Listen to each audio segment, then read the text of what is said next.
Sifat lain dari Rasulullah yang perlu diteladani dan bisa diterapkan dalam kehidupan sehari-hari yakni ramah tamah. Nabi dalam sebuah hadis berkata kepada istrinya, Aisyah, artinya, "Hai Aisyah, bertakwalah kepada Allah Subhanahu wa Ta'ala, dan bersikaplah ramah. Sesungguhnya keramahan jika ditempatkan dimanapun, ia akan menghiasinya, dan tidak dilepas dari manapun kecuali ia akan menjadikannya buruk." Hair Muslim. Sifat lain dari Rasulullah yang perlu diteladani dan bisa diterapkan dalam kehidupan sehari-hari yakni ramah tamah.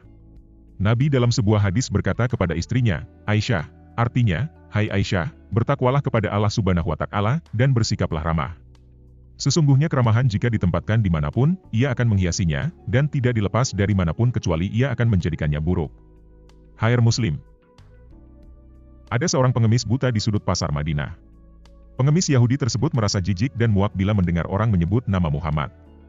Bahkan, ia menuduh Nabi Muhammad sebagai tukang sihir dan pembohong besar. Pengemis itu sering berkata bahwa siapapun mesti mewaspadai sosok bernama Muhammad. Rasulullah Shallallahu Alaihi Wasallam sama sekali tak membenci dan dendam kepadanya. Beliau hanya tersenyum dan selalu bersikap lembut terhadapnya. Nabi juga rela meluangkan waktu setiap pagi untuk menyuapkan makanan kepada pengemis buta tersebut. Kebiasaan tersebut terus berlanjut, dan si pengemis itu tidak tahu bahwa yang menyuapinya makanan setiap hari ialah Nabi Muhammad, orang yang ia benci. Setelah Rasulullah wafat, tak ada yang datang menyuapkan makanan kepada si pengemis buta tersebut. Selang beberapa waktu, Abu Bakar bin Shiddiq menggantikan kebiasaan Nabi tersebut.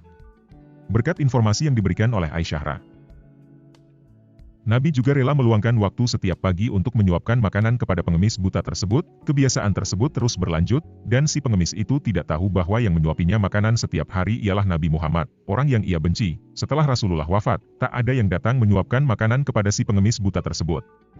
Selang beberapa waktu, Abu Bakar bin Shiddiq menggantikan kebiasaan Nabi tersebut. Berkat informasi yang diberikan oleh Aisyah. Sesampainya di sana, Abu Bakar ditegur oleh si pengemis tersebut, "Siapakah engkau?" Abu Bakar menjawab, "Aku orang yang biasa." Pengemis itu berkata lagi, "Bukan. Pasti engkau bukan orang yang biasa mendatangiku. Apabila ia datang, tak usah tangan ini memegang dan tak usah mulut ini mengunyah. Orang yang biasa mendatangiku itu selalu menyuapiku. Dan, ia terlebih dahulu dihaluskan makanan tersebut, setelah itu ia berikan padaku." Mendengar ucapan si pengemis, Abu Bakar menangis dan berkata, "Aku memang bukan orang yang biasa datang kepadamu. Aku merupakan salah satu sahabatnya. Orang yang mulia itu telah tiada. Ia merupakan Nabi Muhammad, Rasulullah Shallallahu Alaihi Wasallam." Seketika, si pengemis pun menangis mendengar penjelasan dari Abu Bakar. Dan ia berkata, "Benarkah demikian? Selama ini aku selalu menghinanya, memfitnahnya, ia tidak pernah memarahiku sedikit pun, ia mendatangiku dengan membawa makanan tiap pagi, ia begitu mulia." Kisah di atas mencerminkan sikap Rasul dalam menghadapi orang lain yang menentangnya. Ia selalu bersikap ramah, baik hati, lembut, tak dendam, tak pula membenci. Umat muslim pada zaman Rasulullah meneladani sifat tersebut, sehingga terpancar keramahan dan kelembutan pada wajah mereka. Itulah salah satu faktor ketertarikan banyak orang kafir Quraisy kepada agama Islam. Kisah di atas mencerminkan sikap Rasul dalam menghadapi orang lain yang menentangnya.